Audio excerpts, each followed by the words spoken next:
What's good, folks? Listen, this video is inspired by someone who commented in another video. Shout out to David Marquis. I got the name on the screen right now. Shout out to David Marquez 123. Listen, if I butchered that name, my bad. But the thing I'm hitting at is they said the acting scene with Chloe and Rachel is the most beautiful scene in all LIS, in my opinion. And I got to thinking, I'm not really one to do this, but I'm finna rank every relationship in Life is Strange. Listen, I ain't no relationship guru, but let me tell you, anyone could tell, man. Anyone could tell. Now, disclaimer, before I start this list, I figured out that there was a Finn and Sean relationship, and I ain't never dove into that. So, since I didn't never dive into it, I can't speak on it. So place that wherever you wish to put it. But worst relationship. Listen, when the first thing that comes to mind when I think of a relationship that really wasn't it for Life is Strange, it gotta be Chloe and Elliot. Listen, if you don't remember who Elliot is, it's the dude who had a crush on Chloe in Before the Storm. That man was kind of a little overprotective.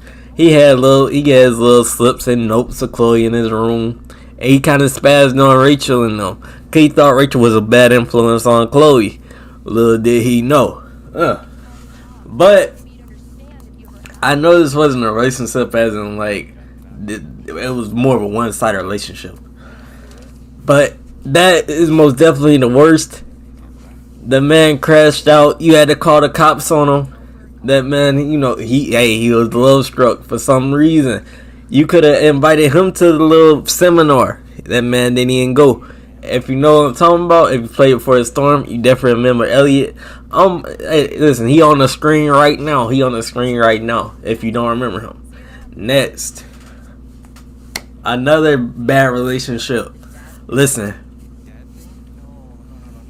somebody called the FBI. Cause Rachel Amber and Franken Beans. Listen, Franken Beans, the drug dealer. Ain't you a little too old, buddy? I'm not gonna lie. I'm calling the cops. Like, I think Franken Beans and Rachel Amber, that relationship, he gotta go to jail. Listen. No Drake, no Drizzy. We don't roll with that right there. That could have been the last spot. You know what? I'm moving that to the last spot. So, do I really need to explain with that one? I don't think I have to. So, last spot, Franken Beans and Rachel. The spot after that, Elliot and Chloe Price. Next up. Alright, now we finally getting out the extreme territory. Now we talk about ones that I kind of see it, but at the same time, it's kind of terrible compared to the other options. So, Life is Strange True Colors. I'm on you today. Ryan and Alex.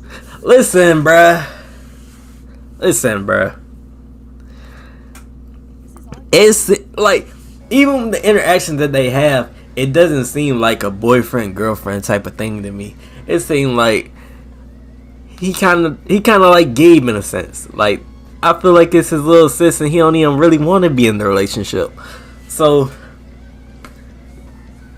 I don't see Alex being with Ryan. Like, it don't feel real. It don't feel like that authenticity. That it don't feel that connection, that charm, that mwah. Like, you know what I'm talking about?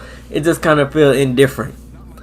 And in the end, he could really just betray. Like, I don't want to say betray, but he got picked between his father or Alex, and of course that's gonna be a tough choice. But at the same time, it just kind of feels like bros just got his dead homie sister, and he just kind of I don't like it. I'm gonna say that it just feels unwanted. Listen, some people might be mad at that, but come on, man. I don't see why you would be. You knew it felt kind of weird. It felt like there was no love there or something, or whatever you want to say. No spark. Like, That's just how I felt about it. It's not a bad relationship by any means, though. Not a bad one. Next up, listen, this might make a lot of people mad. I'm not gonna lie, this gonna make a lot of people mad. But hey, I'm training for the UFC. I'm gloved up. I got my gloves on. If you want to duke it out, we can duke it out. But next to this spot, we got Chloe and Max. Now listen, before you get mad, hear me out. I always felt like Chloe was big sis. I felt like they grew up in the sandbox together, and I feel like they family for real. You know what I'm saying? I always felt like it was some Alabamians type of stuff if you kissed her and all that. Listen, I always look at Chloe as big sis. So maybe people got some relationships like that. Maybe you in the sandbox, you fell in love from the start, you left them and then came back. Listen, that's not what we do around here. Maybe in some other places, maybe it work out, but for me, I always think of like family, man. It's just like that's family to me. Felt like that was on some Alabamian stuff if they was in a relationship. But I know some people, they might be mad. They might be a little mad, but hey, I'm just telling you how it is, man. Next up on that relationship is, in this time we getting into the higher tiers. We getting to the higher tiers right now. We got Sean and Cassidy. Listen, I know what some of y'all might be thinking. Y'all was thinking that scene. Y'all thinking about that scene in the river. Listen, it ain't even because of that. It's because they just work. Like, I feel like they just work out. They just work together. She want to find her stuff. She want to do what she do. She a traveler. She like to travel every other place. And at my ending, Sean ended up in Mexico, and she followed. Like, she was there with them. And I feel like they both got this. I felt the spark. I'm not gonna lie, I felt the spark right now. That's the first little relationship thing where I felt that spark. And I think it might be the second best relationship we talking about. Listen, I might have missed a relationship. I don't know. I don't remember. I'm trying to think. Let me go through my bearings. Let me get my bearings straight right now.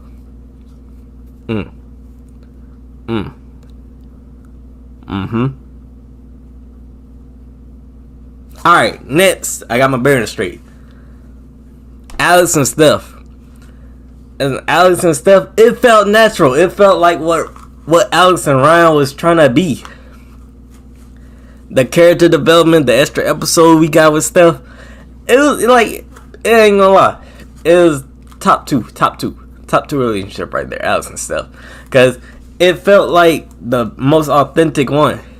When I say the most authentic, I'm talking about her between Ryan and all of them. Like, it felt like the spark was there. Like I said, the spark was there. But with that being number 2, you already know it's number 1. Chloe and Rachel. Hey, the Chloe and Rachel, it made, like the person in the comments said, like David Mazzagatti, not David Mazzagatti, that's the UFC referee, but like they said, it might have been the most beautiful scene. Listen, I'm not including what happened in Life is Strange, because in Life is Strange, we know about that Franken Beans. But in Before the Storm by itself, A tier. That's probably top of the list. Now, do you think the Double Exposure should have any relationships in it? Oh my gosh, we forgot about Max and Warren, bruh. I knew I would have forgot about something. You know what? I'll put them. Listen, I like the little nerdy combo. I'm putting them above Sean and Cassidy. I'm not gonna lie. I like the little nerdy combo. I feel like they fit. Even though Warren is a little weird. You know what? Below. Nah. Warren and Max, you going below Sean and Cassidy. Because Sean and Cassidy wasn't weird. Because Warren was peeking at Max through the window. That was a little weird. I'm not gonna lie to you. Bro, a little bit of a stalker. So, he going below Sean and Cassidy. Not a bad listing. Above Max and Chloe. because of that thing I was talking about. But number one spot, most definitely Rachel and Chloe. But tell me in the comments, how bad or how good is my list? Do you like? Are you ready to squabble? Or are you like, okay, this is a good list, he made some valid points? I'm really curious to what y'all think. But with that being said, like, subscribe if you wanna. I'm gonna come out with more videos. I'm gonna try to be as consistent as possible. We gotta blow this thing up. And we out.